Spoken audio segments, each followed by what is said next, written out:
What's going on, guys? Welcome to What's the Difference? Today we're going to be talking about what the difference between a Class C motorhome on a gas chassis versus a Class B motorhome that's on a 4x4 diesel chassis. So we're going to be going all the differences, horsepower, gas mileage, size, what the advantages are to each different one, why you might want one or the other. And we're going to be going over all that today. So like and subscribe. We're going to get right into it. Let's go. We're going to start on the outside of the Class C. And first you can notice it's going to be a lot larger. These Ford chassis are going to be heavier duty. They're going to be built out a little bit bigger. They're going to be wider. They're going to be taller. And you notice the sides are going to go straight up. When we're looking at the B vans and the B pluses, anything that's on those diesel chassis is going to have a little bit of a curvature when you're going on those small 4x4s. So we're going to take a look at that here in a little bit as well. So we can take note, we're looking at the E350 Super Duty. They did a big upgrade. We're not on the V10s anymore, 6.8 liter. They've actually moved up to a 7.3 liter V8. If you're going to be doing a little bit of towing, you might want to think more towards a Class C. This is going to have a higher towing rating than a van. Even though the van's going to have a little bit better torque, I think overall the weight rating is going to be higher on one of these guys. You do get quite a bit more things like outdoor storage when you jump into something like a Class C versus the Class B. As you can see, you can fit a couple coolers in there, chairs, table, you name it. Everything you need for outside could go right inside of there. So you don't get that with the smaller guys. But which is nice, as you'll see, and you can already know, but you're going to be able to go a lot farther with something on a 4x4 chassis, and it's a little bit smaller than this. So we'll go inside, take a peek, and look at the differences in how much room we're going to have. First thing we do, turn on the battery box. We need some lights. Number one reason batteries die in RVs is because people forget to turn this off right here. When you're not using the coach, turn it off, or you're going to be jump starting this bad boy and buying a new battery sooner than you should. But anyways, as you can see, it's pretty roomy inside of here. Start in the back in the sleeping quarters. As you can see, it's queen length. I don't know if it's the full width of a queen, but two people, full adults, could sleep here comfortably. I wouldn't worry about it too bad. You can even have your feet hang over a little bit if you need to. Spin around. We've got some nice seating. Nice big open window. Good amount of space, considering we're in the 22L model. Up top we have another full-size bed up here. Two adults could comfortably sleep. We check out the chassis. So it's pretty good sized chassis. It's just like your typical van or truck. So if you've driven those before, you're going to be very familiar. These handle a lot like you would a van, just like a loaded down van. You just got to take a little bit wider, slower turns, and other than that, the driving is very similar. I've got a lot of experience driving regular vans and motorhomes. I've been doing it quite a while. So, as you can see, as far as sleeping goes, you got 1, 2, 3, 4, because this guy folds down into a bed. 5, 6 that you could comfortably sleep inside of this small little motorhome. So if you have a bigger family, this is something that's going to be for you. If you're going to be somewhere where you're going to want to spend a lot of time indoors, maybe playing card games and stuff like that, this has a full-size dinette. You can hang out, drink cup holders, the whole 9 yards. You do get a bigger awning with these guys as well, which is pretty nice.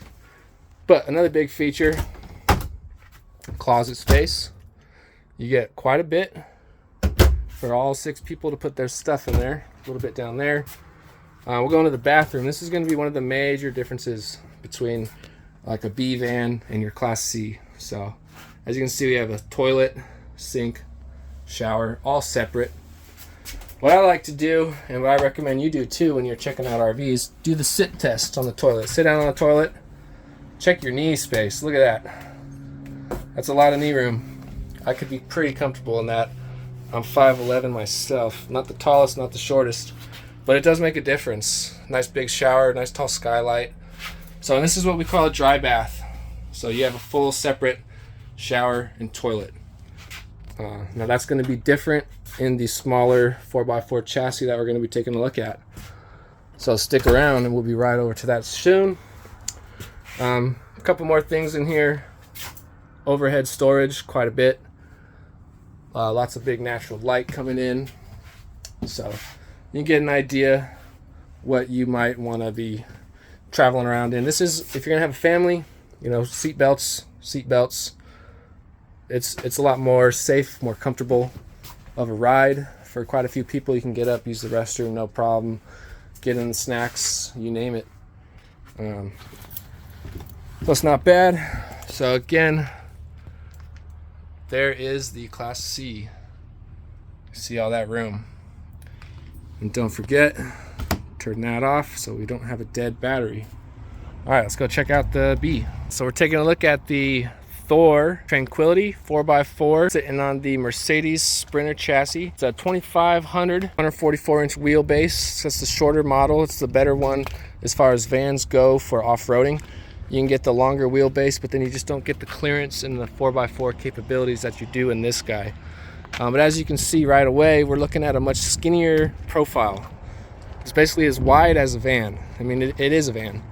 So you can see right there, you're going to be able to fit in a lot smaller spaces. You'll be able to squeeze those gaps a little bit better, fit in parking spaces a little bit better, you name it. It does have all the amenities that your Class C has: air conditioner, heater, toilet, everything like that. So let's go on inside and take a look. Before we head in, you can see this guy does come with an awning. Covers about the entire length of this guy with a little table for outside, which is kind of nice because when you have these, you're going to be spending most of your time outside of the vehicle rather than inside of the vehicle, just because space is tight. So we can walk right in. We'll start up here in the front in the cab. So you can see it is a Mercedes, so it's very nice. Got the nice touch screen, very slick, sleek looking. Plenty of cup holder, lots of headroom. A lot skinnier. So again, you're driving a van on this one, so it is going to ride differently. It's raised up 4x4, so it will feel differently going down the road. But you're going to handle a lot better off-road, which I think if you're buying this, you're going to be spending your time off-road anyways, and not inside of parks plugging in, things like that. So you can see the countertop space. It's pretty decent. It's got a nice view. Pretty much anywhere you're going to be is what you're going to see. So we head to the back here. We've got the seating. This is a area for a table to clip in. That guy flops up and goes into a couch, so you have like a U-shaped dinette sitting right here. So you can, on a rainy day, get in here, play some cards, get out of the weather, have some friends in. It's just not as much room as the other one. It's got a little TV back here. You can see sitting in the rear. It's not bad. If there's one or two people going on a nice long road trip, I'd be comfortable in this. So far. So overhead, we do have some storage space going all the way around.